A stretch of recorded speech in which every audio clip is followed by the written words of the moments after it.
Tengan todos muy buenas tardes, jóvenes. ¿Se me escucha?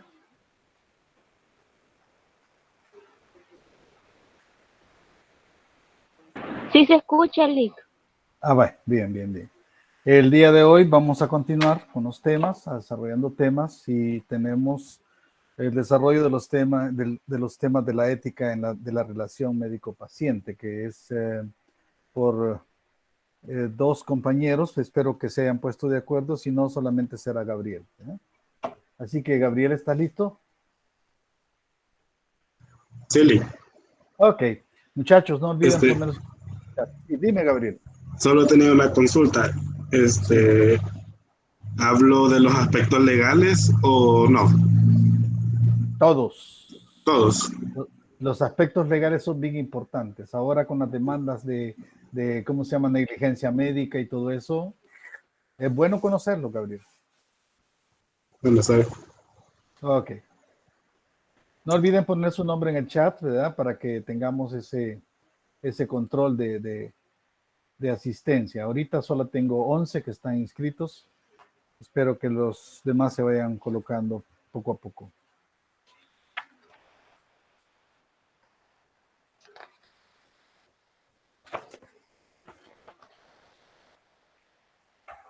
No hubo contacto contigo de parte del compañero Anthony, No, ¿no? no, Lick. Bueno, no te preocupes. Vos desarrolla tu tema, que es lo más importante.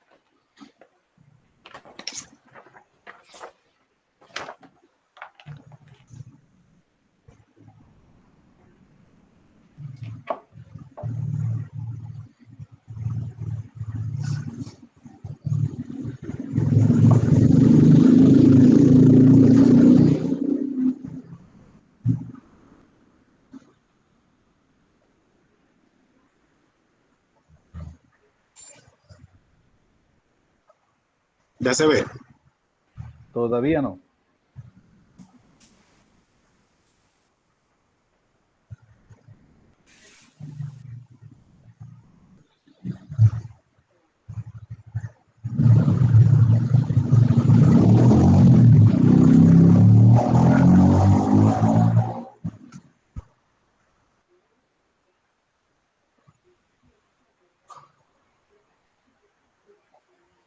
Ahora sí empezás a compartir, Gabriel.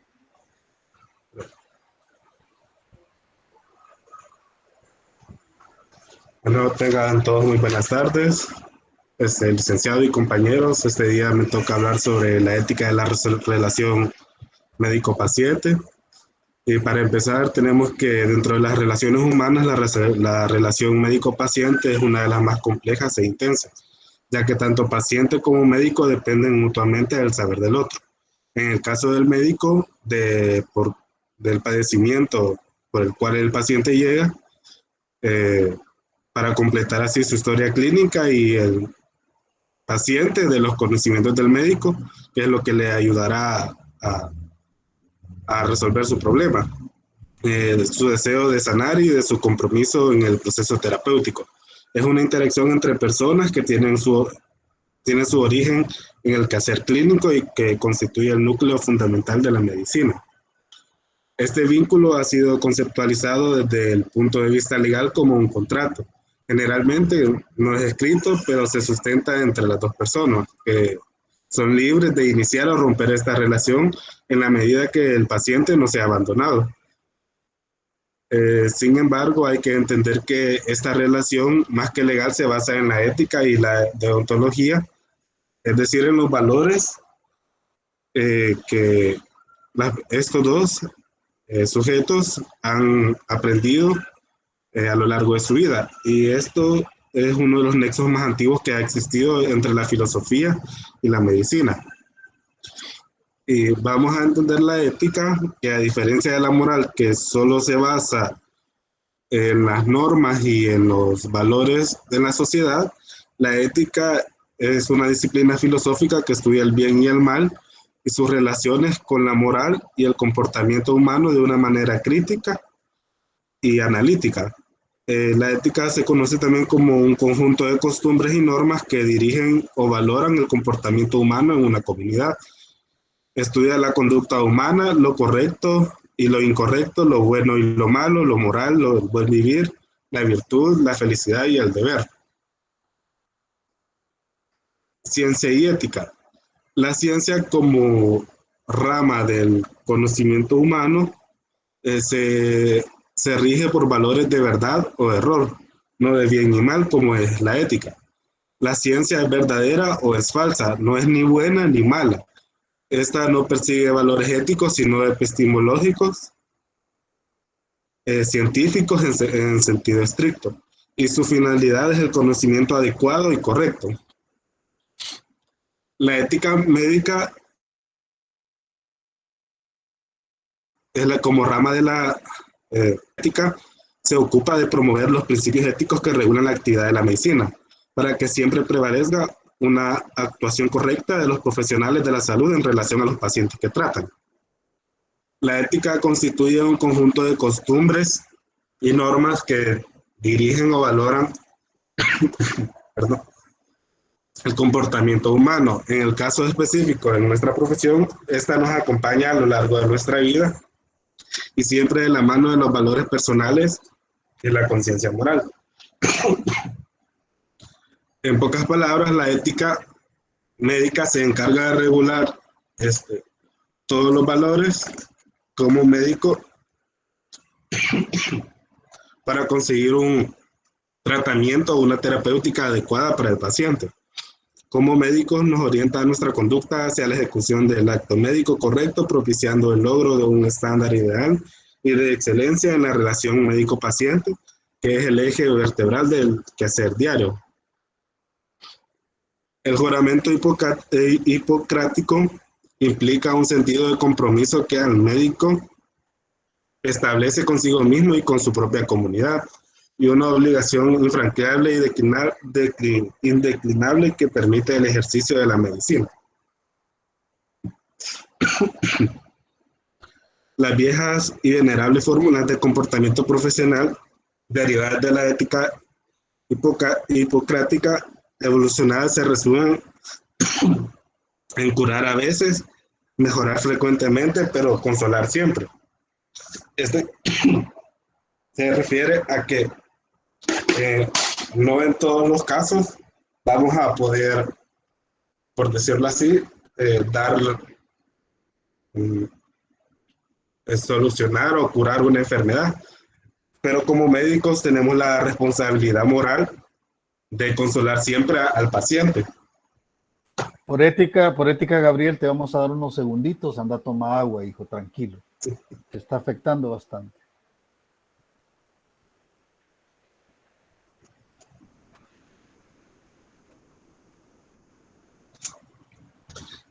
También se rige por el término primero no dañar, que se encuentra basada en la confianza y en el momento actual está siendo seriamente confrontadas. Los principios fundamentales de la ética médica. Estos se derivan de la bioética. Y al hablar de ética médica debemos considerar al respecto los derechos de nuestros pacientes. En primer lugar, tenemos la autonomía, que se ve evidenciada en una relación más horizontal y democrática. Y esta es la capacidad del paciente de imponerse normas y no caer en presiones del exterior. Le permite poder decidir si someterse o no a una operación o tratamiento. Y el ejemplo más emblemático de esto es el consentimiento informado, que lo vamos a ver más adelante.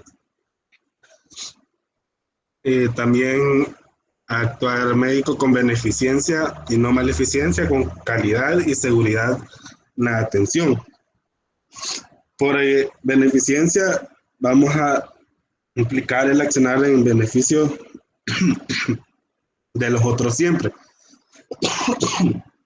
dejando de lado los perjuicios y haciendo prevalecer los derechos del prójimo.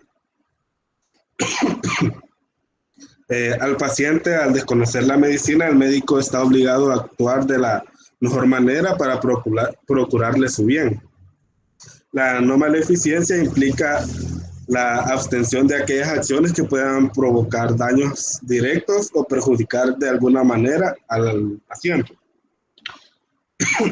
Este está considerado el más relevante porque implica el compromiso con algo básico, que es no incurrir en el daño directo o indirecto al paciente.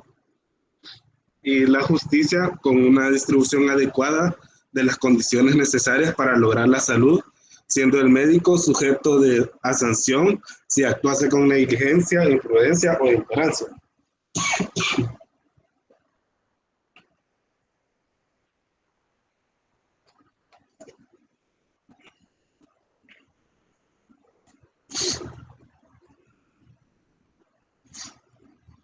Cuando un médico prescribe a un paciente un tratamiento o una práctica, debe evaluar los riesgos y los beneficios. En función de ello, decidir si conviene o no realizar la práctica en cuestión. Y también todos los pacientes deben recibir el mismo trato. La relación médico-paciente ha actuado desde siempre como un eje vertebrador de la profesión médica.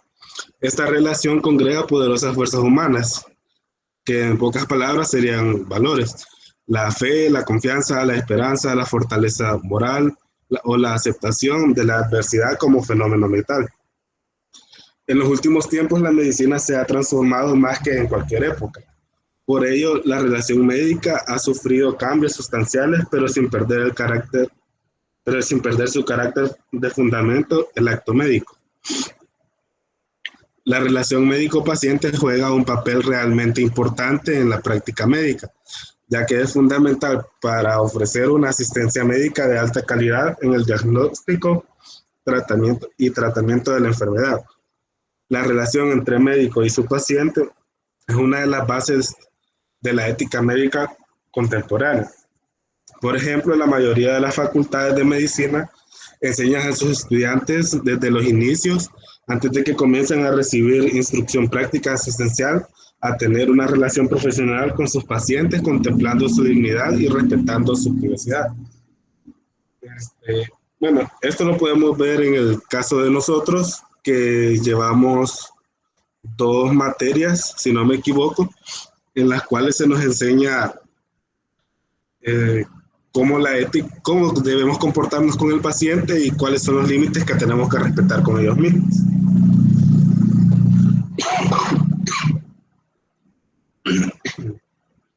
Importancia de la ética en medicina. La importancia de esta rama de la ética surge especialmente de la necesidad de normar la actividad médica. Como bien sabemos, la medicina es parte de la ciencia, o mejor dicho, es una ciencia. Por lo tanto, esta no se va a basar si es buena o mala, sino si es verdadera y funcional. Y es por eso es necesario que la ética, como estudio de la moral, intervenga en esta, para así no dañar a los pacientes y limitar estos procedimientos para no dañar a los pacientes. En nuestros días, el cual los avances tecnológicos y los descubrimientos científicos corren y abren, por tanto, nuevas posibilidades de actuar. Es decir, este escenario ha traído la posibilidad de tratar una enfermedad de varias propuestas, pero claro, no siempre aplica el usarlas, y es en este punto donde la ética médica debe intervenir para ordenar la situación y garantizarle al paciente que será tratado con respeto y conciencia. Los deberes de los médicos hacia los pacientes. El médico debe recordar siempre la obligación de respetar la vida humana. Esto como un valor que siempre se nos ha enseñado. El respetar a los demás y respetar la vida humana, que como médicos es de lo que se trata nuestra profesión, de preservar la vida. El médico debe considerar lo mejor para el paciente cuando preste atención médica. También el médico debe a sus pacientes toda su lealtad y todos los recursos científicos disponibles para ello. Cuando un examen o un tratamiento sobrepase su capacidad, el médico debe consultar o derivar a otro médico calificado en la materia. Es decir, que cuando nuestros conocimientos en cierto tratamiento se ven limitados, tenemos que recurrir a otros profesionales que ahora comúnmente los conocemos como especialidades. El médico debe respetar el derecho del paciente a la confidencialidad. Es ético revelar información confidencial cuando el paciente otorga su consentimiento o cuando existe una amenaza real o inminente de daño para el paciente u otros, y esta amenaza solo puede eliminarse con la violación del secreto. Esto lo voy a explicar más adelante. El médico también debe prestar atención de urgencia como deber humanitario, a menos que esté seguro que otros médicos pueden y quieren prestar dicha atención.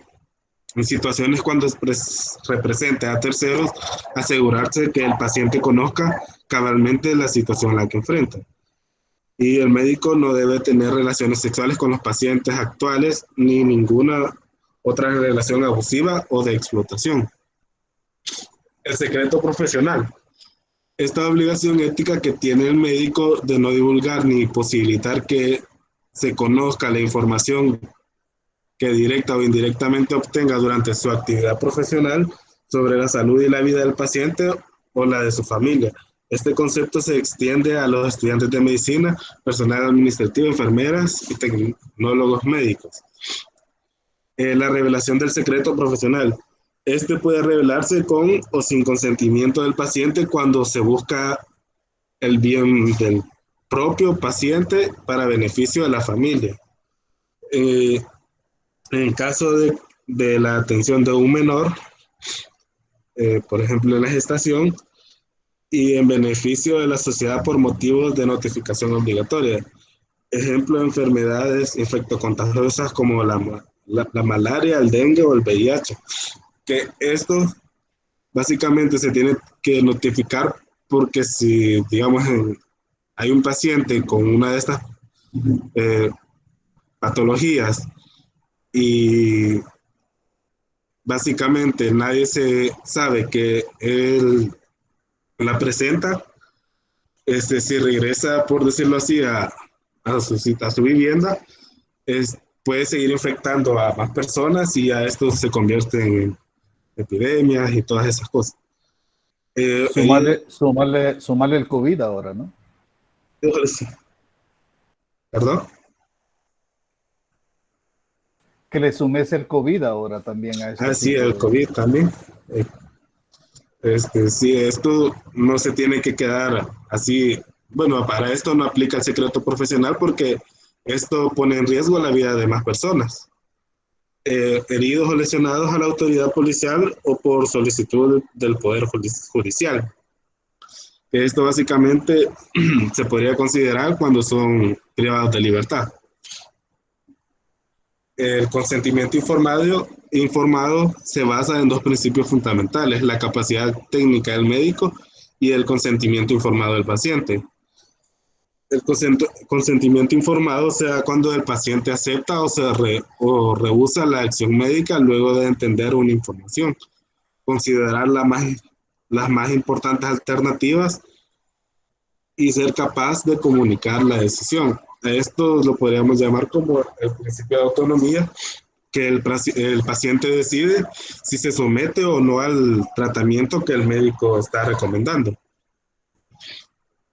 Para que haya un verdadero conocimiento informado debe haber dos condiciones: que la persona conozca y tenga conciencia de lo consentido, y también que posea la libertad para consentir sin que tenga presiones internas o externas que las coaccionen. Es decir, que nadie lo esté presionando a tomar la decisión. Y esto lo vamos a ver como bueno, en los hospitales creo que se pasa una hoja en la cual el paciente firma y eso ya amerita el tratamiento, si se va a seguir o no. Y como esta es una relación bilateral en que las dos partes contribuyen, los deberes del paciente hacia el médico es cuidar su salud y seguir las recomendaciones del equipo médico asistencial. También actuar de buena fe brindando la información oportuna y veraz sobre su estado de salud.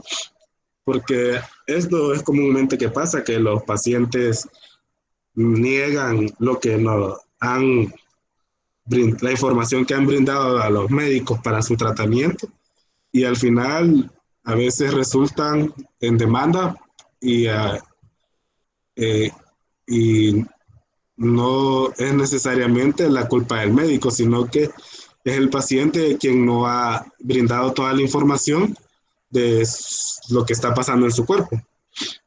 Asumir los pagos correspondientes derivados del proceso de atención.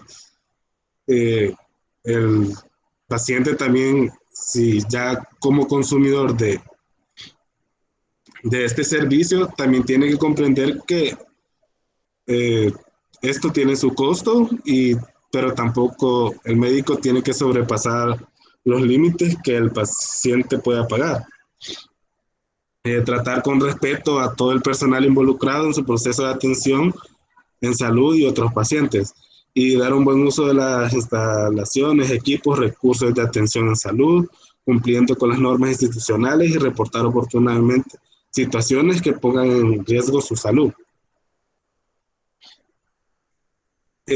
Como la mala relación médico-paciente, y esto sabemos que va a terminar en el fracaso del tratamiento. Tiene como causa fundamental una pobre relación entre el médico-paciente, en donde el eje de la relación es la desconfianza. Otra causa es la falta de consentimiento informado y su base es la mala comunicación. No hay medicina sin ética. Existe una liga indestructible que existe entre el saber y el poder. Este último entendido como un principio de vida o muerte, es decir, el poder médico puede ser de creación o destrucción. Esta ambivalencia, vida o muerte, solo la ética la resuelve. Como médicos, en este caso, somos los que tenemos los conocimientos y por tanto el poder sobre el paciente. A lo largo de la historia, las relaciones han sido de dominio amo-esclavo, sujeto-sujeto, y en medicina esto se acentúa porque la relación es asimétrica.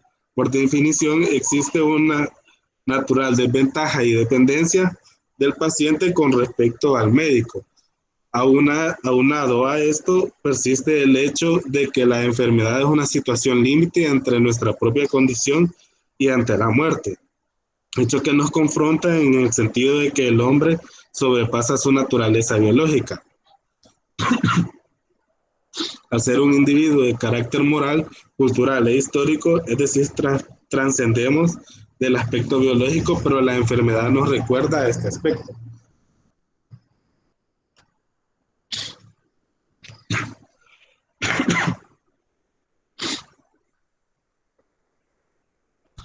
El tercer componente, la interacción de un tercer componente en esta relación, que es el sistema de salud, y también puede ser la misma sociedad.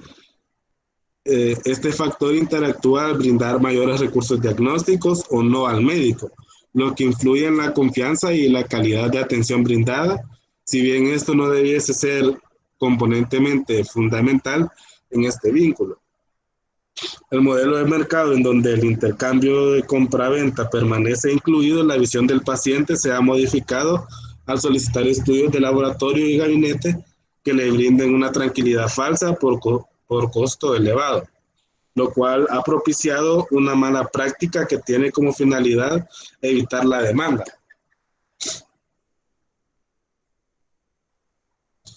La medicina defensiva es una demasía de servicios, en ocasiones sobre utilización de recursos diagnósticos, pero no solo por médicos, sino también por algunas instituciones. Se da a veces que las mismas instituciones son las que exigen a los médicos realizar exámenes y todas esas cosas que tal vez no podrían ser necesarios, pero en teoría les conviene a la institución porque les genera ganancias. Es la sobremedicalización con el objeto de evitar demandas por pacientes. Esto desde luego no significa la calidad ni un mejor vínculo en la relación médico-paciente, es solo protección de orden jurídico.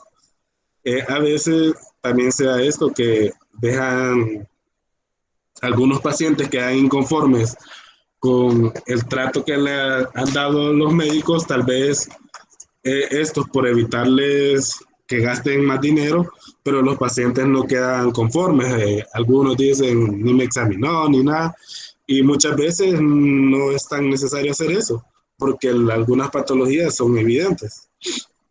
Pero estos quedan inconformes y ya se dedican a presentar demandas y todo eso.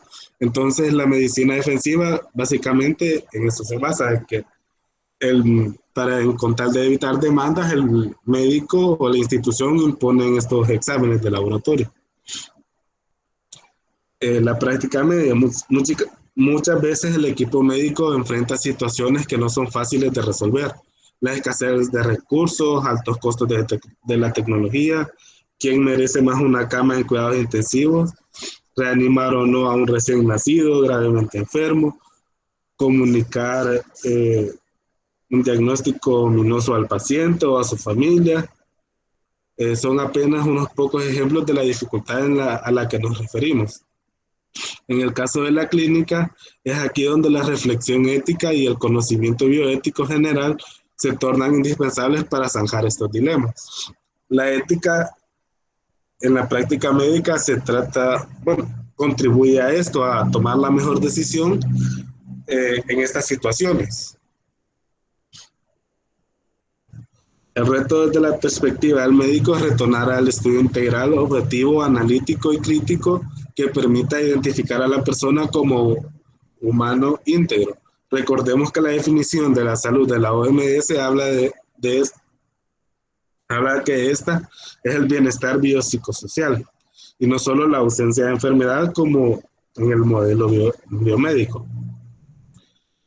Conocer la magnitud del padecimiento de nuestro paciente, no solo su enfermedad, es decir, conocer al sujeto y no al objeto, en donde los principios básicos de bioética se reflejan, los que ya mencioné, la beneficencia y no maleficencia, autonomía y justicia.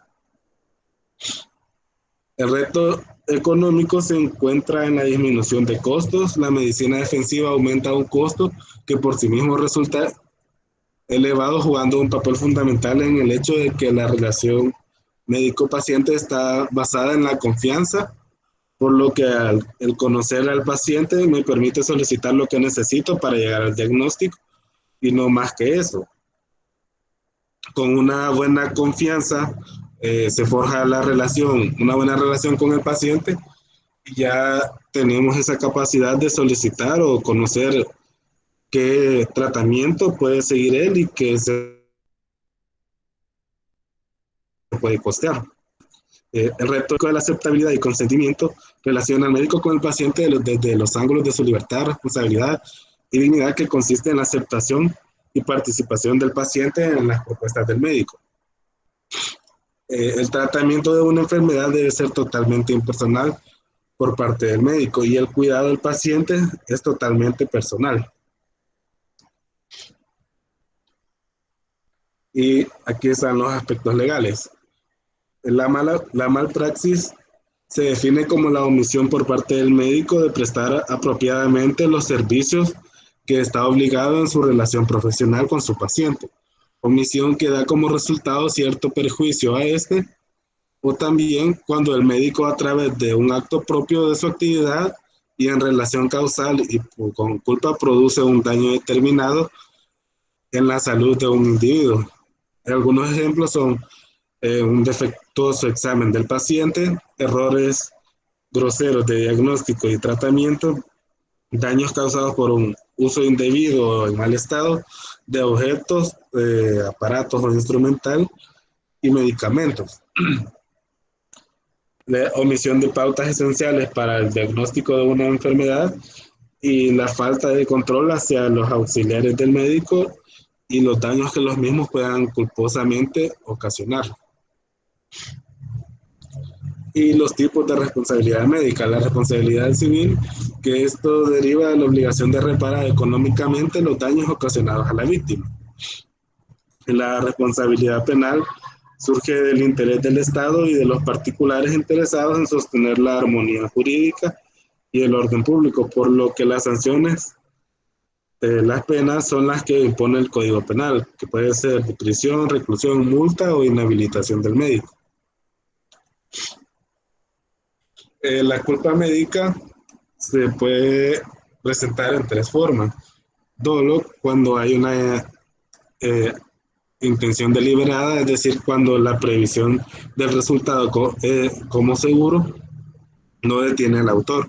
Por ejemplo, el aborto, un certificado falso, y la responsabilidad es plena. La culpa falta necesariamente la intención de dañar, pero hay una negligencia, decidida, imperancia, falta de precaución o de diligencia, descuido o imprudencia que se produce perjuicio a otro o que frustra el incumplimiento de una obligación y debe ser imputada a quien la causa. Y el caso fortuito, los hechos son extraños al hombre y ocurren por azar, es decir, una consecuencia extraordinaria o excepcional de la acción y el médico ha previsto el resultado porque este no era visible y por lo tanto no puede ser imputado. Y las formas de culpa médica.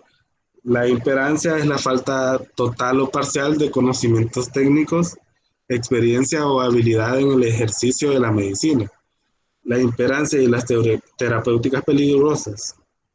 El uso de terapéuticas peligrosas en algunas afecciones requiere adecuada preparación del profesional. La imprudencia es realizar un acto con ligereza sin las adecuadas precauciones, es decir, es la carencia de templanza o moderación, o también la conducta contraria a la que el buen sentido aconseja emprender actos insuscitados fuera de lo corriente, hacer más de lo debido y es o implica una conducta peligrosa. Por ejemplo, de esto es transfundir sangre sin saber el grupo sanguíneo o una de estas patologías, si posee, está infectado con VIH, algunos sífilis, hepatitis. Sin observancia de normas y procedimientos. Es una forma de acción culposa que se configura cuando existiendo una exigencia o un orden verbal o escrita dispuesta con fines de prevención de un daño y ordenado por un superior responsable, el subalterno no le da el cumplimiento, generando un daño al paciente y puede circunscribirse a la esfera administrativa si no ocasiona daño al paciente.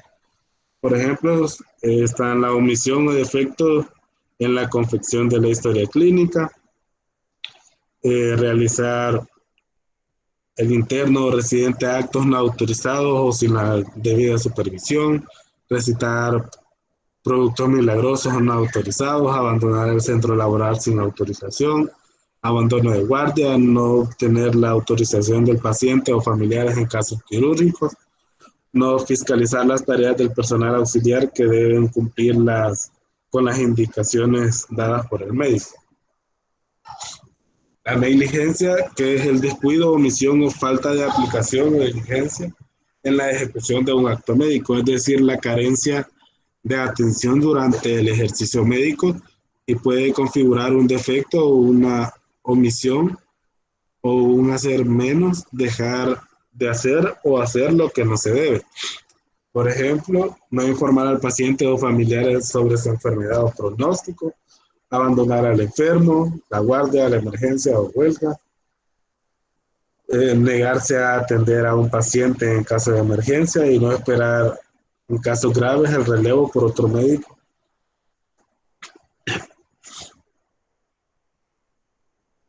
Y la iatrogenia, que es el daño en el cuerpo o en la salud del paciente causado por el médico a través de sus acciones profesionales, conductas o medios diagnósticos terapéuticos, quirúrgicos, psicoterapéuticos, etcétera, y que ese daño o resultado indeseado no le es imputable jurídicamente, es decir, la iatrogenia es el resultado nocivo que no deriva de la voluntad o culpa del médico en la producción del daño, sino es producto de un hecho imprevisto o mejor, imprevisible que escapa a toda la posibilidad de ser evitado. Algunos ejemplos son el daño por un medicamento considerado inofensivo, una úlcera duodenal aguda generada por la administración de dosis altas de corticoides, siendo este el tratamiento indicado. Y a manera de conclusión, podemos decir que la ética nos ayuda a nosotros como futuros, nos va a ayudar a nosotros como futuros profesionales a tomar la mejor decisión para el tratamiento de nuestros pacientes,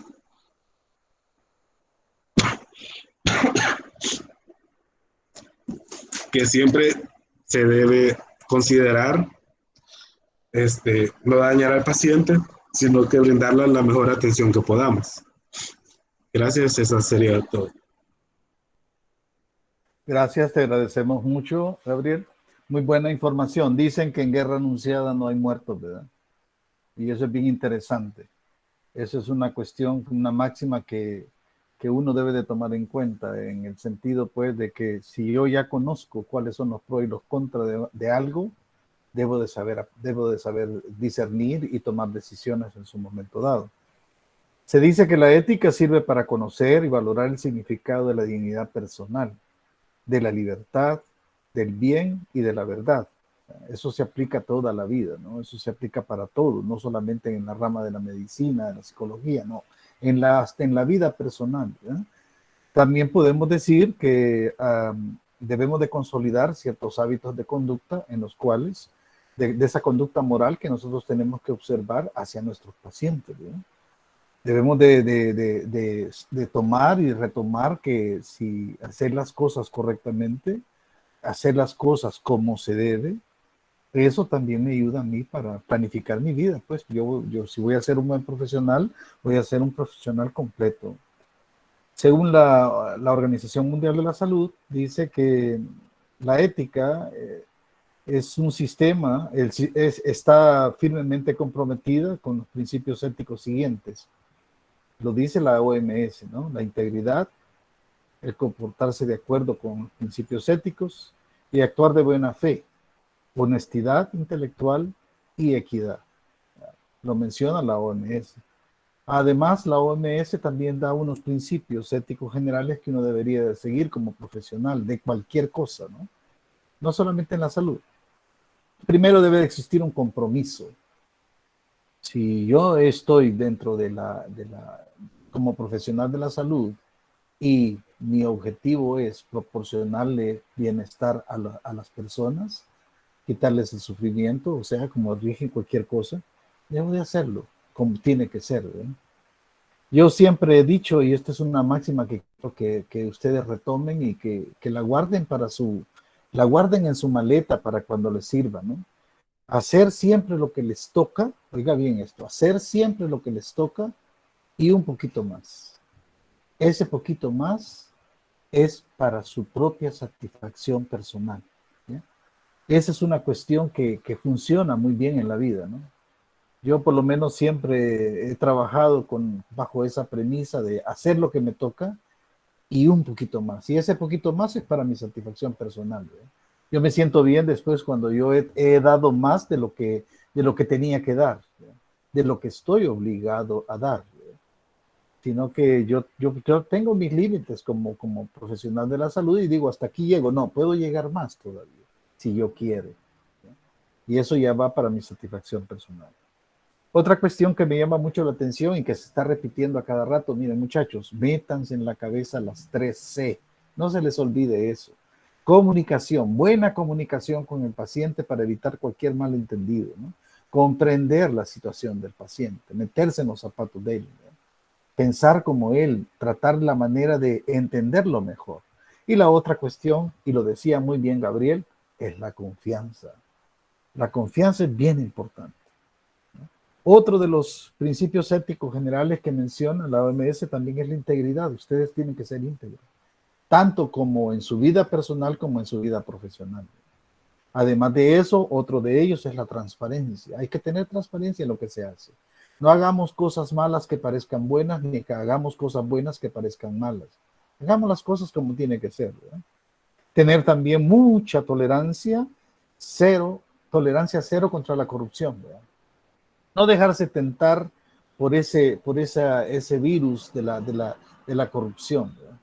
Sean éticos. Miren, yo prefiero vivir pobremente o vivir a mi estilo de vida, el cual he tenido toda mi vida, a andar queriendo vivir un estilo de vida que no es el mío, solamente por aparentar que puedo, que tengo, lo que sea. Y si no he conseguido esos recursos en una forma ética, vivo con ese temor que cualquier momentito me van a llegar a traer, cualquier momentito me van a quitar las cosas que tengo o que yo aparento tener. Otra cuestión es el conflicto de intereses, ¿no? Hay que estar bien claros. Si usted no está de acuerdo con algo, dígalo. Mire, los criterios son amplios. Por ejemplo, si yo pidiera el criterio de alguien más, es su criterio. El mío es el mío y yo lo defiendo a capa y espada. Pero eso sí, si aparece un criterio que es mucho mejor que el mío y superior al mío, soy capaz de cederle. A mí, por ejemplo, aquí en casa dicen que soy bien terco, ¿no? Sí, soy terco porque defiendo mis criterios. Defiendo mis opiniones hasta el último límite. Ahora, si las opiniones de otras personas son mejores que las mías, inmediatamente yo las acepto. Tengo ese nivel de la tolerancia también. También hay que tener lealtad, ¿verdad? Eso es uno de los valores que se está perdiendo exageradamente, ¿no? Eso de querer pasar encima de los demás para conseguir mi objetivo, eso al final tiene su precio y es un precio bastante caro. Es preferible ser leal, que la gente te tenga como que tú eres una persona leal, aunque dicen que la lealtad es sinónimo de babosidad, ¿eh? o de otra palabra más fuerte, como dicen que comienza con P, pero no la puedo decir. Sí, la verdad es que no. Si yo me siento bien conmigo mismo y yo siento que soy leal, lo voy a hacer y me voy a sentir mejor conmigo mismo. La otra de las que menciona la OMS es la responsabilidad. Ser responsable de sus decisiones, ser responsable de sus acciones. No tengo culpables vecinos ni nada de eso. Yo soy el responsable de mí mismo. Aún de mis propias decisiones. Si mis decisiones son buenas, yo soy el responsable. Si mis decisiones son malas, yo soy el responsable. Si mis decisiones cambian al mundo, qué bueno. Y si no lo cambian, también qué bueno, pero lo intenté. Y la otra es la cultura de la legalidad que Gabriel ha tocado muy bien. Por eso dije desde el principio, en guerra anunciada no hay muertos. Si yo ya sé que debo de mantenerme dentro de lo que son los parámetros establecidos o los protocolos establecidos, voy a evitar un montón de problemas dentro de mi profesión. Eso me llamaba mucho la atención cuando dice, por ejemplo, el no acatar los protocolos establecidos, el hecho de quererme salir de lo ya establecido. Puedo hacerle variantes a algo ya establecido, pero no cambiar lo establecido. ¿Sí? Porque también yo puedo tener un sistema innovador, ¿por qué no? ¿Verdad? Eso nos sirve a todos, eso lo hemos hecho todos. ¿Verdad? Por esa razón, creo que repito las palabras al inicio, guerra anunciada no hay muertos. ¿No? Si yo ya sé que hay guerra, yo ya sé que no voy a pasar por ahí, yo ya sé que no me voy a meter en líos. Eso es en cuanto a eso. Y hay otras cuestioncitas que quería tocar también. Por ejemplo, la ética médica está formada por un conjunto de principios, normas morales que regulan la asistencia médica y que tienen como fin principal cuidar del paciente. Ya lo decía muy bien Gabriel, el paciente es un ser humano. Es un ser humano que tiene personalidad, que tiene carácter, que tiene temperamento. Por lo tanto, debe de respetarse por eso. También se dice que al hablar de ética médica debemos de considerar el respeto de los derechos de nuestros pacientes. Es un ser humano con derechos, es un ser humano con deberes y es un ser humano también con obligaciones, así como yo. ¿Ya? Yo como profesional de la salud tengo derechos, tengo deberes y también tengo obligaciones que debo de cumplir. ¿Ya? Su autonomía evidenciada en una relación más horizontal y democrática. ¿Qué quiere decir? Yo no estoy arriba del paciente, ni el paciente está arriba de mí, estamos al mismo nivel. Yo vivo de la información que él me da. Ahí entra la C de la comunicación. Si él me da buena información, mi diagnóstico va a ser más apegado. Si yo trabajo comprendiendo cuál es la situación del paciente, mi trabajo va a ser mejor. Y si genero ese estatus de confianza entre el paciente y yo, mucho que mejor, ¿verdad? Por eso se habla de que debe ser una relación más horizontal, no vertical, ¿verdad? Sino que horizontal. Así como alguien sabe, alguno de ustedes sabe por qué la cruz es la cruz y por qué está así. ¿Alguien sabe de eso? Carlita, ¿tú sabes de eso? ¿Sabes por qué la cruz tiene dos direcciones, una horizontal y una vertical?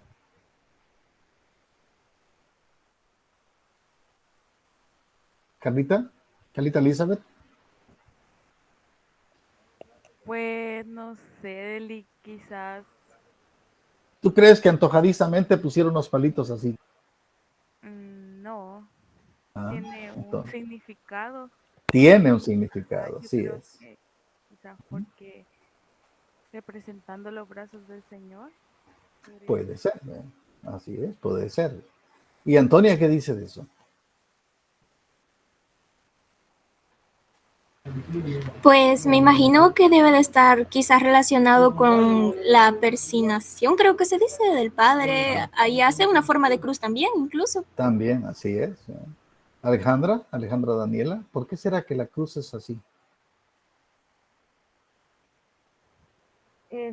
Yo pienso como la compañera Carla, que tal vez por eh, la forma del cuerpo, tal vez lo acoplaron a eso.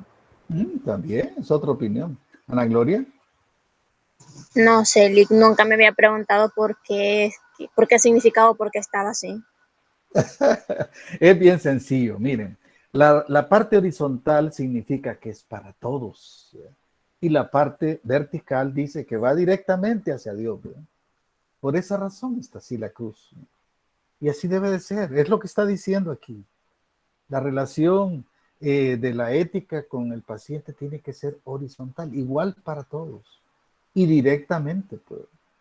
Por eso también se dice que es democrática, porque se toma en cuenta la opinión de los involucrados. ¿verdad? No soy solo yo el que tiene la razón. Como médico puedo tener mucho conocimiento, pero no quiere decir que tengo la razón. ¿verdad?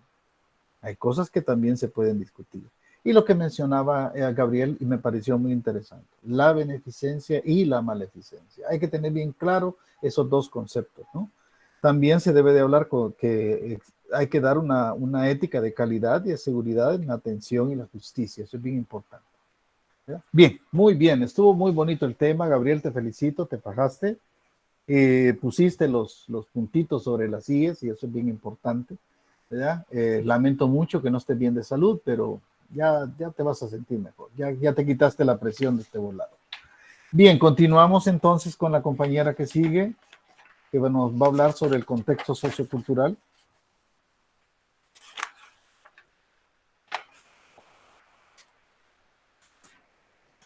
¿Está lista? Aquí tengo el nombre. Marcela Carolina. Marcelita, ¿está lista? Sí, Lick. Eso. Cuando quieras, pues, entonces.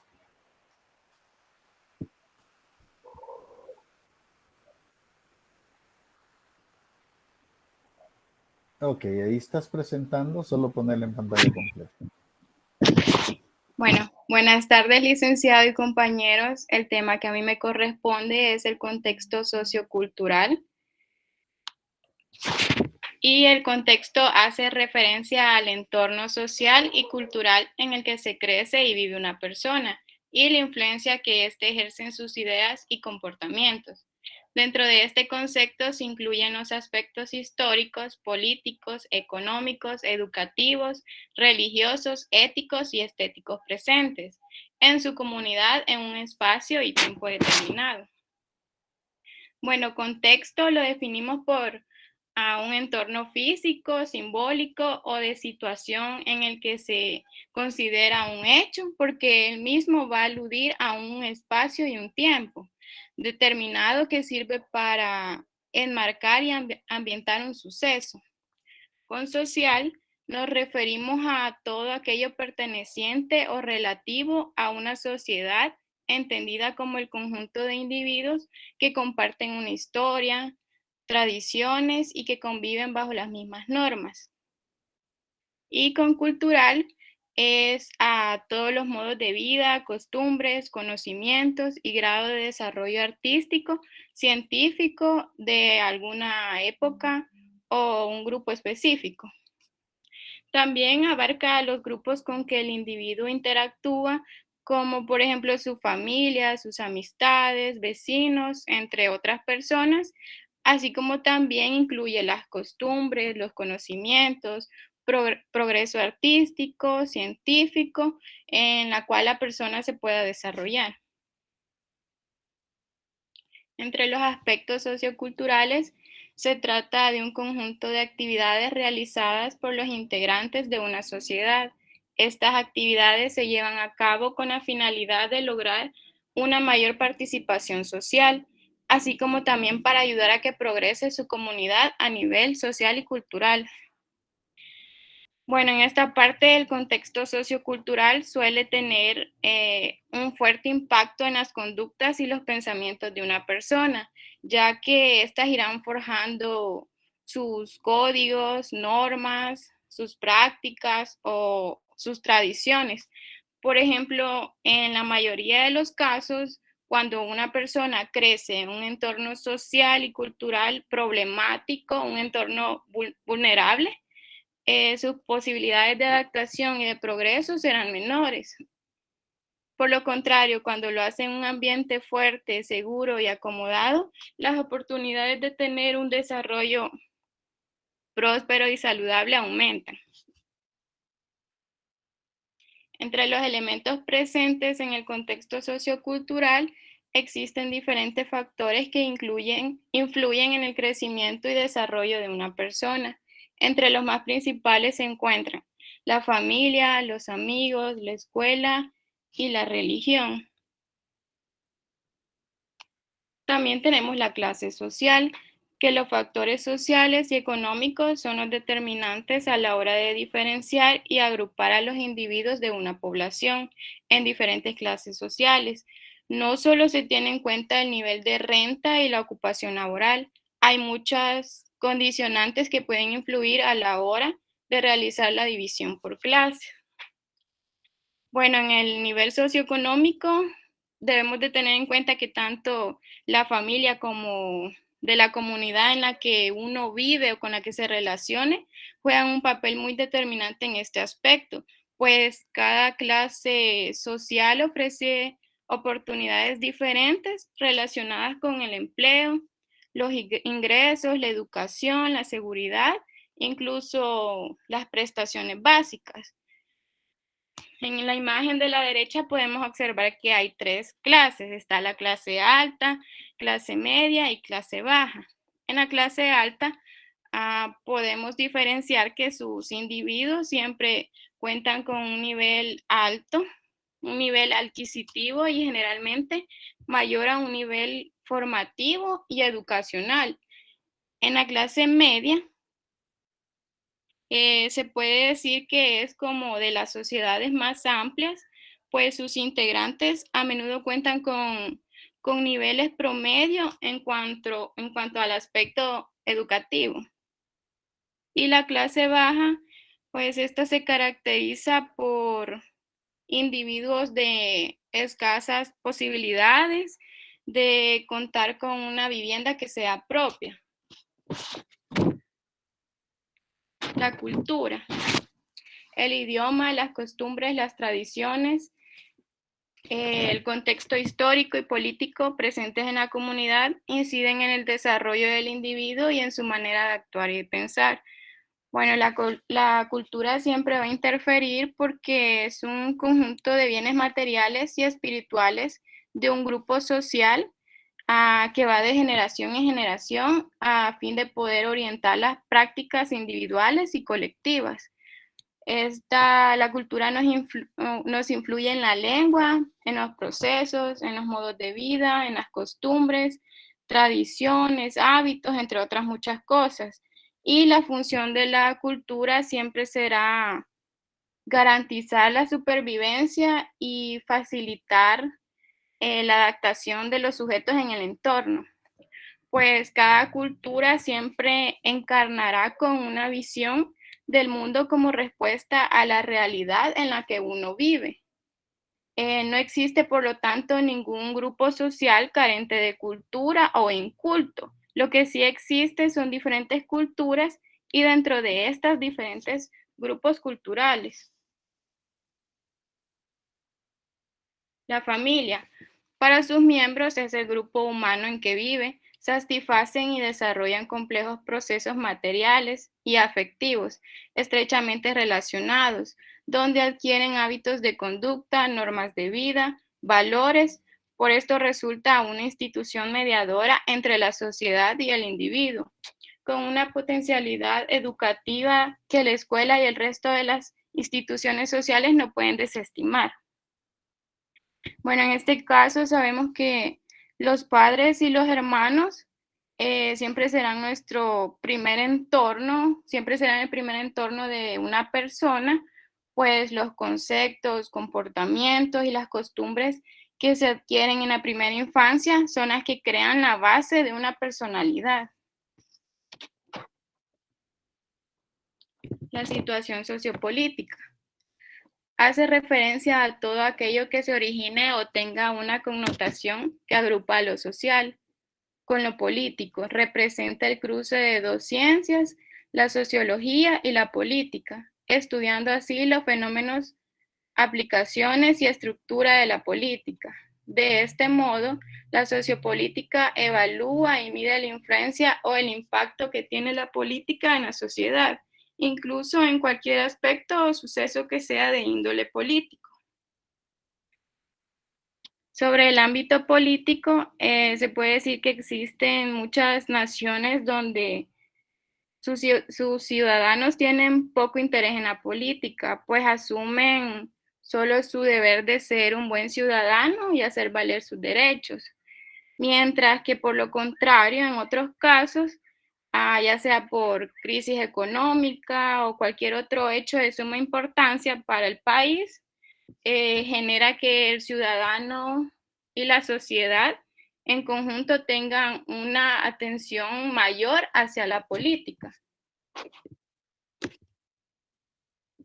El imaginario colectivo es el conjunto de símbolos y conceptos en la memoria y la imaginación en una variedad de individuos pertenecientes a una determinada comunidad.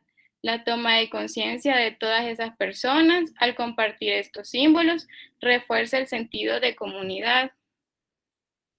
El imaginario colectivo son los discursos que circulan muy frecuentemente entre los medios de comunicación y la propia ciudadanía, porque estas irán forjando un recorrido de ciertas maneras que la persona cambiará su forma de pensar o de sentir, y es lo que siente un grupo de personas con respecto como su origen común, patrimonio, su historia, cómo se ven ellos y cómo se identifican, ya que los medios de comunicación influyen sobre el individuo, difundiendo valoraciones sobre actitudes permitidas o criticadas. Además, según diversos estudios, la exposición progresiva y constante a determinados mensajes puede hacer que modifiquemos nuestra actitud u opinión de la realidad por la que se presenta en los medios. La religión es un conjunto de sistemas culturales, de creencias y visiones del mundo, que relaciona a la humanidad a la espiritualidad y a veces a los valores morales. Muchas religiones tienen narrativas, símbolos e historias sagradas que están destinadas a dar sentido a la vida o para explicar el origen de la vida o el universo. Tienden a derivar la moral, la ética, las leyes religiosas o un estilo de vida a partir de sus ideas sobre el cosmos y la naturaleza humana.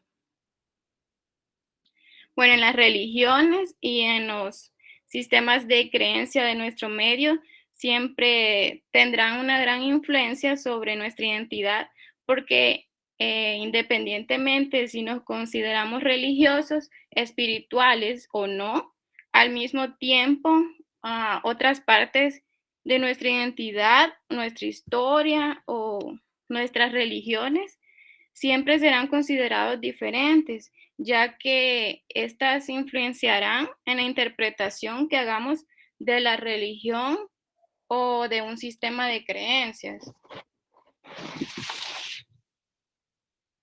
Los amigos, el área donde se forjan grupos y pueden salir verdaderas amistades. Normalmente suelen ser núcleos donde te desarrollas y lugares donde estás forjando una identidad. Por ejemplo, la universidad, trabajo, también refuerza al grupo de iguales o de amigos. Los hobbies, las aficiones o el deporte son áreas o actividades en las que pasamos mucho tiempo. Compartes tareas, dificultades, éxitos, momentos divertidos o duros y eso crea lazos y algunos de ellos bastante importantes. Bueno, el ser humano es un ser social y siempre necesita estar relacionado con sus iguales o para poder conseguir desarrollar esta faceta, ya que desde muy pequeñitos nosotros ya sentimos el impulso de interactuar con nuestros semejantes, ya sea para poder compartir momentos y crear un pequeño círculo de amigos. Y este siempre será un aspecto que nunca se abandonará, en especial durante la adolescencia, ya que sabemos que, bueno, los amigos, si nos juntamos con gente que tenga decisiones pobres en la vida, eventualmente nos afectará, pero elegir amigos que nos inspiren y nos reten a ser mejores incrementará nuestra oportunidad de alcanzar nuestras metas. La idiosincrasia es el conjunto de ideas, pensamientos, comportamientos y actitudes de un individuo o un colectivo en relación a otro individuo o determinado grupo. ¿De qué se compone la idiosincrasia? Del comportamiento, la manera de pensar, las creencias de un individuo sobre la vida en general, del lenguaje, las actitudes que tiene una persona o un grupo en relación al mundo que les rodea, y esto sirve para determinar y conocer a grandes rasgos los valores de un pueblo o nación. Bueno, la idiosincrasia nacional siempre equivale al alteramiento colectivo o el modo tradicional al que uno está acostumbrado de hacer o de pensar en las cosas de una sociedad determinada. Y eso es todo. Muchas gracias. Ok. Vamos a tocar algunos puntitos de lo que la compañera nos ha mencionado y eso es bien importante. Por ejemplo, yo tengo una simple pregunta.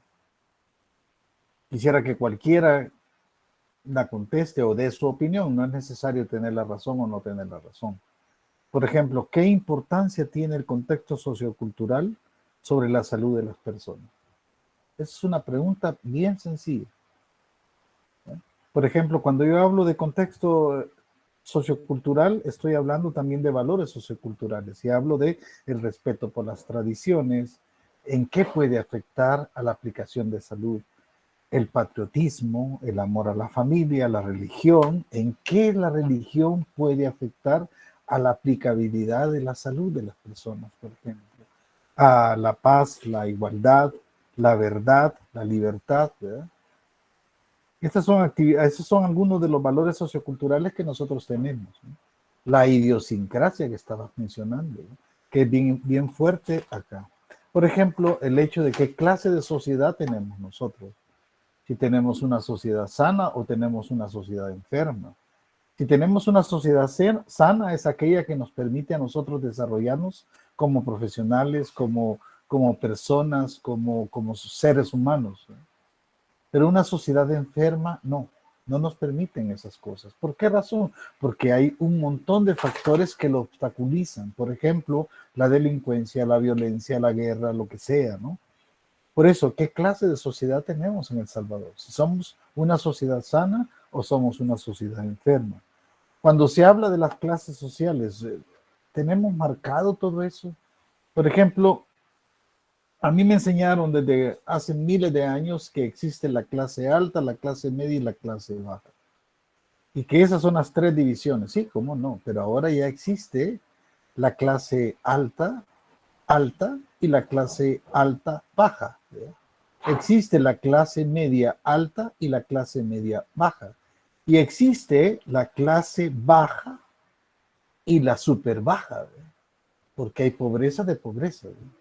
Entonces, yo discrepo con muchas de esas cosas. ¿Por qué? Porque el ser humano por naturaleza no quiere cambiar su estatus social. El de la clase baja quiere subir a la clase media. El de la clase media quiere subir a la clase alta. Pero el de la clase alta no quiere bajar a la clase media, ni mucho menos a la baja, ¿verdad? Por eso puede generar un montón de cuestiones. Por eso mi pregunta va encaminada sobre eso, ¿no? ¿En qué puede afectar el contexto social, sociocultural en la aplicación de la salud? Ana Gloria, ¿qué opinas tú de eso? Yo pienso que puede afectar en el tipo de nutrición o dieta que la persona tenga. Como usted dijo, una persona puede tener mayor facilidad, ¿verdad?, a obtener unos alimentos que otros. Además, también está en el tipo de salud de atención a salud que puede recibir, porque no es lo mismo llevar a una clínica, ¿verdad?, ir ahí, que sea pública, a una privada. Entonces es diferente. O sea, eso se va a ver también en el poder adquisitivo de las personas, ¿no?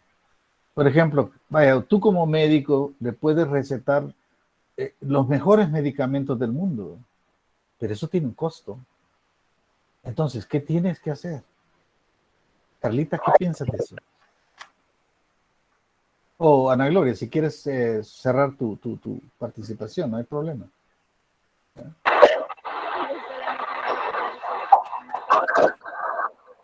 Perdón, no te escucho nada. Se oye. Ahora sí.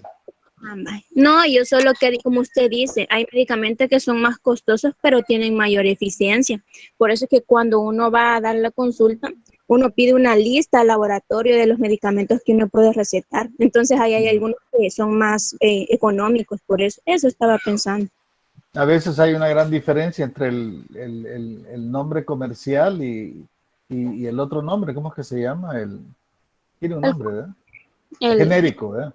Ajá. Genérico. Ajá. Carlita, ¿qué piensas de eso, Carlita Elizabeth? ¿Me puede repetir la pregunta, Click, por ¿Qué favor? importancia tiene el contexto sociocultural en la aplicación de la salud de las personas? Lo que estábamos hablando. Ah, sí. Bueno, es muy importante porque creo que ahí va lo que es la educación, ¿verdad? Entonces las personas tienen que saber mucho y la importancia de esto es muy importante porque, bueno, siempre tiene una relación con todo eso, la salud con las personas y con lo que estábamos hablando. Kevin Scott, ¿qué piensas de eso? ¿Tiene alguna importancia en el desarrollo de la aplicación de la salud o la aplicabilidad de la salud? ¿El contexto sociocultural? Disculpe, Lick, no, escuché que está cumpliendo años la pareja de mi hermana y tenía una bulla y no escuché bien. Estás empiñatado entonces. Sí, entonces por el ruido no escuché bien la pregunta. Tranquilo, Kevin, tranquilo. Ay, La importancia que puede tener el hecho del contexto social en la aplicación de la salud, por ejemplo, como ustedes como profesionales de la salud pueden pedir o dar cualquier tipo de tratamiento y hay que tomar en cuenta el poder adquisitivo de las personas. ¿Qué piensas de eso? ¿O te dejamos libre porque estás empiñatado? No, pero sí, escuché la anterior que dijeron sobre que es cierto que hay unas medicinas que son más eficientes, pero son las más caras, por supuesto, y lo hemos vivido también nosotros porque nosotros por parte de mi mamá somos propensos al asma y de pequeños, o sea, no siempre uno tiene para estar tratando siempre cada uno que se enferma.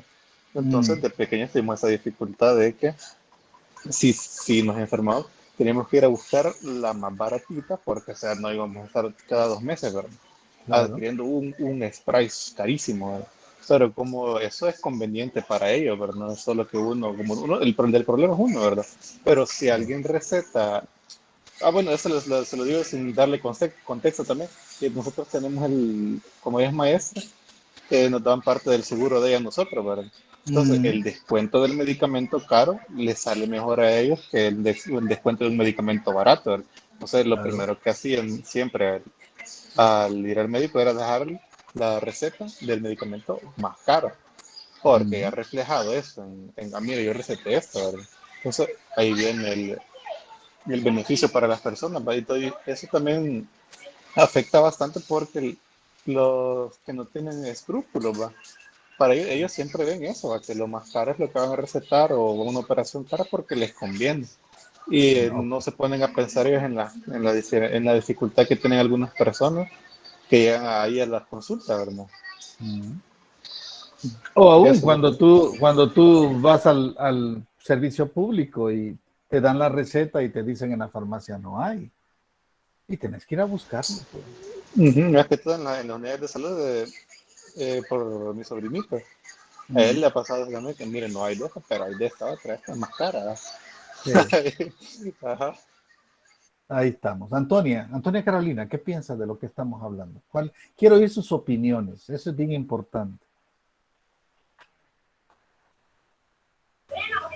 Pues a mi ver influye bastante, ya que desde la persona que es de escasos recursos lleva un modo de vida diferente, mayormente a base de costumbres. Por ejemplo, incluso no les gusta vacunarse y todo porque tienen una creencia de que eso pues mata. Así dice la gente, por decir así, de zona rural, porque me ha topado con personas así. Y, o sea, es la falta de información incluso la que hace falta ahí. No solo es la mala, ¿cómo se dice? La mala deficiencia que hay en el ámbito de salud, sino de educación. Correcto. Sí, son de las cuestiones que se dan, ¿verdad? Por ejemplo, yo he estado viendo en las noticias que hay mucha gente que no se quiere vacunar. ¿Cuánto cuesta una vacuna directamente comprada en una farmacia? No la van a encontrar, de las vacunas que están poniendo ahorita, ¿ya? Hay gente que ha tomado la decisión de irse a otro país para que lo vacunen allá y no le pongan acá la que le están poniendo aquí. Yo he escuchado tantas cosas sobre la que la religión dice que no, que Dios nos va a cuidar. Sí, pero el mismo Dios dice, ayúdate que te ayudaré, ¿verdad? Entonces hay que ayudarnos un poquito con la vacuna. Esa es una de las cuestiones. Por ejemplo, Angélica, ¿qué piensas tú sobre, digamos, algunos contextos religiosos en los cuales prácticamente hay gente que se niega a seguir ciertos procedimientos, haya transfusiones de sangre o lo que sea, y no quiere participar porque su religión le dice que no? ¿Qué podemos hacer nosotros como profesionales de la salud en esos casos? Pues yo siento que en el ámbito religioso, así como tocando un tema bastante explícito, ¿verdad? El famoso 6-6 que dicen o el chip, que tengo entendido que la iglesia cristiana, católica o evangélica, que le dicen, ellos casi no se ponen, bueno, más bien no se quieren poner la vacuna porque según dicen que ahí es donde viene el chip. Entonces, en el ámbito que usted acaba de decir, en la transfusión de sangre, yo tengo entendido que más que todo lo hacen la religión de los testigos de Jehová. Pues Correcto. yo hablé con una persona que es de ese ámbito, que no me voy a ir, pero mamá. Entonces, ella me estaba explicando que dicen de que es por el área de que Dios está hecho de diferentes formas, ¿verdad? Como cada quien tiene un ADN diferente, entonces ellos dicen que no pueden estar uniendo diferentes ADN de diferentes. Entonces ellos por eso deciden mejor optar, digamos, por la muerte, que es una palabra bastante fuerte, pero ellos deciden mejor optar por esa opción a que tener transfusiones de sangre. Imagínate entonces a alguien que te va a dejar, no te deja hacer tu trabajo en una forma eficiente solamente porque tienes los famosos prejuicios de la religión. Esas son las cuestiones. Por ejemplo, en la cosa de la vacunación ha habido tanta protesta sobre eso porque la religión dice que no, ¿verdad?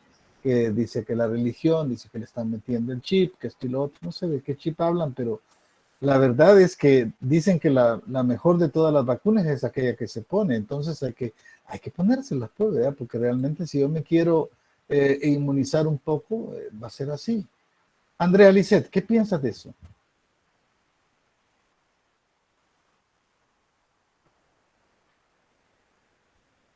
Andreita, ¿está ahí? Andrea Lisset.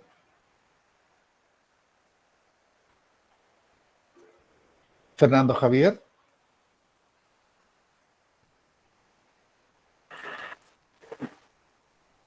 Helic, ¿puede repetirme Sí.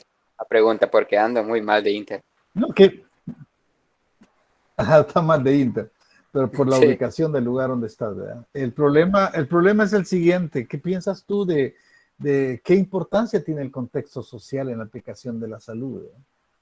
De acuerdo a lo que la compañera nos explicó muy bien, hay un montón de situaciones, la religión, las creencias, las tradiciones. Hay gente que cree más en los sobadores que en los ortopedas, ¿verdad? Entonces, hay un montón de cuestiones. ¿Qué piensas tú de eso?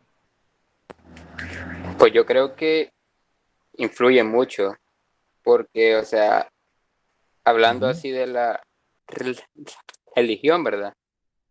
Hay gente que es muy creyente y puede creer más en esas cosas que en, como en el tratamientos o algo así. Y, o sea, siento que eso no está muy bien que se diga.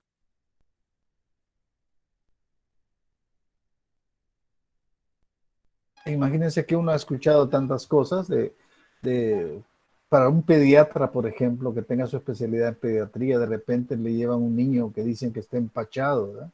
Y que ya le sobaron, ¿verdad? Y peligrosamente hasta lo puede matar, ¿verdad? Pero si una persona no hace bien las cosas, la gente cree más en las tradiciones que a veces en las innovaciones de la medicina. Efraín, ¿qué piensas de eso?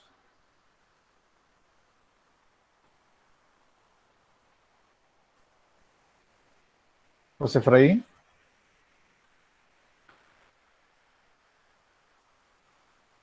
No está José Efraín. Vamos a ver, ¿quién más está aquí? Jenny. Jenny Melissa. Sí, ¿Qué opinas tú de esto, de lo que estamos hablando? de lo del contexto social y lo de la religión. ¿Correcto? ¿Correcto? Bueno, por el contexto social diría de que, bueno, como ya todos mis compañeros mencionaron, de que las personas con más recursos son menos propensos, digamos, a contraer algo. Ya puede ser en la forma en la que viven o en la atención médica, porque, digamos, algunos tienen seguro médico o tienen la accesibilidad de ir al médico regularmente, mientras que las personas con bajos recursos no lo pueden hacer y con bastante sacrificio pueden comprar aunque sea medicina barata. Y bien dicen de que algunas veces lo barato sale caro. Así es. Ok, Y gracias. ¿Sí? Dime. que lo que iba a mencionar, Dime, Jen. iba a mencionar lo de que usted dijo de la religión y la vacuna del COVID.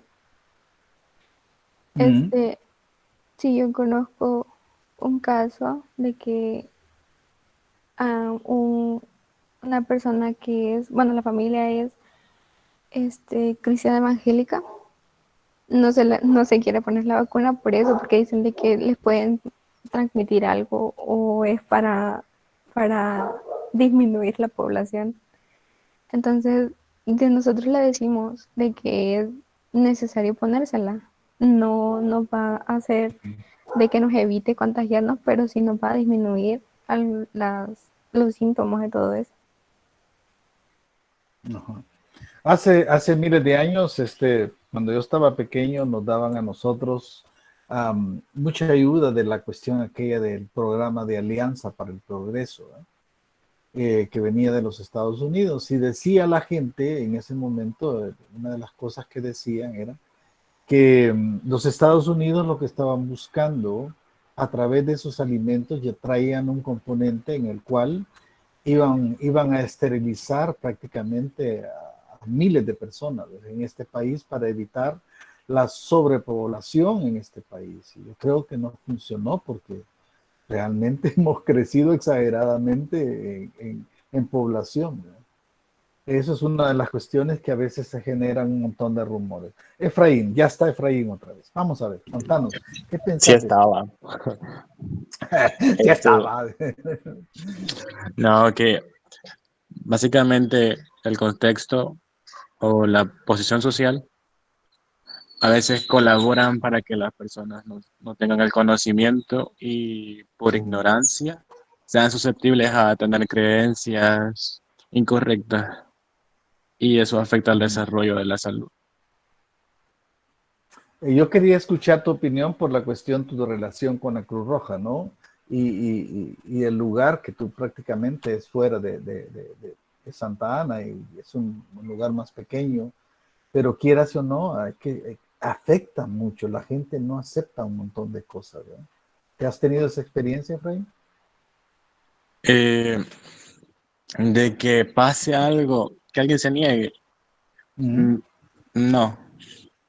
Acá bastante tranquilo. En la ciudad, ya afuera de la ciudad, no sé. Casi no tenemos relación porque yo Sí, no salgo los domingos y las personas vienen los domingos. Ya, ok. Bien, eso está bien.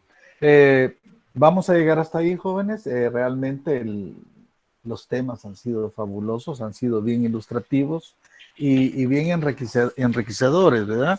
Que nos sirve a nosotros para tener mejores opiniones al respecto sobre las cosas. Vamos a continuar el próximo, permítame un segundito, aquí está.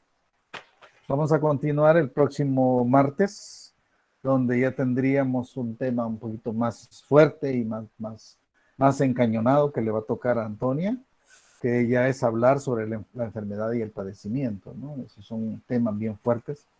Y además, ese mismo día tendríamos la participación de María Elizabeth Rivas Méndez y Angélica Sofía de Ríos, con el tema también que tiene relación con el otro, el dolor y el sufrimiento. Si se dan cuenta, todos los temas tienen correlación y lo importante es la hilación que tienen que tener. ¿Por qué razón? Porque lo vemos desde varios puntos de vista. Uno es el punto de vista médico de ustedes como futuras profesionales y también el punto de vista de la influencia social que puede tener como movimientos conductuales o cómo la gente va a reaccionar, que tiene que ver con la psicología y con la sociología. Así que vamos a llegar hasta ahí. Les deseo una buena tarde y primero Dios nos vamos a ver el próximo martes, ¿verdad? Y vamos a ir enriqueciendo eso. Sí, Antonia. Dime, sí, quería saber si los compañeros podían pasar las diapositivas para estudiar mejor desde ahí. No sé si se podría. Mire, este fin de semana voy a empezar ya a poner un espacio donde vamos a ir poniendo todas las diapositivas todas las presentaciones que hemos tenido. Aunque le voy a decir una cosa, en la plataforma, en la página de la plataforma, yo todos los días nomás termino la clase, dejo que cargue un poquito la computadora el video que se ha tomado, porque esto se está grabando, y yo pongo ahí el link. Generalmente aparece el link. Antes aparecía toda la carátula de la presentación y toda cosa. Ahora ya no, modificaron eso y ahora solo aparece el link. Ustedes pueden meterse perfectamente ahí. Está en la página de la carrera, de la materia, ¿no? De psicología médica. Búsquenla en la plataforma, en la página de donde está el syllabus, donde está la secuencia didáctica. Ahí también aparece material 1, material 2. Cada semana que nosotros hemos trabajado, ahí se ha ido poniendo todas las grabaciones. Ustedes las pueden consultar cuando quieran. No sé si las pueden bajar de ahí, pero por lo menos están a disponibilidad para verlas. ¿Estamos, Antonia? ¿Sí? ¿Estamos de acuerdo? Bueno, licenciado. Ok, búsquenlas ahí, ahí están en la plataforma. Y si voy a poner, sí, voy a hacerlo. Sí, dime. ¿Cómo se llama, dijo, donde está colgado lo de la plataforma? La plataforma es donde está la página nuestra de la materia. ¿Dónde están las grabaciones? ¿Cómo se Ahí llama? están los links están ahí. Solo está el link. Dice material 1, material 2. Cada semana aparecen 2 de esos links. Uno es el material que tuvimos en la primera grabación y el otro es en la segunda grabación. Bueno, eso está ahí. Véanlos. Ahí están todo lo que hemos hecho hasta ahorita. Solo faltaríamos y pendientes estaría prácticamente lo que hemos hecho el día de hoy, que más tardecito yo lo voy a subir a la plataforma. ¿Ok? ¿No hay alguna otra pregunta, alguna otra interrogante o alguna duda que tenga que pueda yo ayudar en lo que pueda para dar mi poquito más? ¿Nada más? Bien, entonces vamos a llegar hasta ahí. Les deseo un feliz fin de semana, ¿verdad? Ya mañana es viernes y luego viene el sábado y nos vemos hasta el martes. Primero Dios, nos vamos a ver el martes. Así que cuídense mucho y nos estamos viendo y oyendo el próximo martes, ¿ok? Hasta luego. Gracias, Lick. Gracias, Lick. Chao, chao, chao, chao. Cuídense mucho. Adiós, Lick. Vemos, hijo. Que siga la piñata. Sí. ¿Cómo pasa?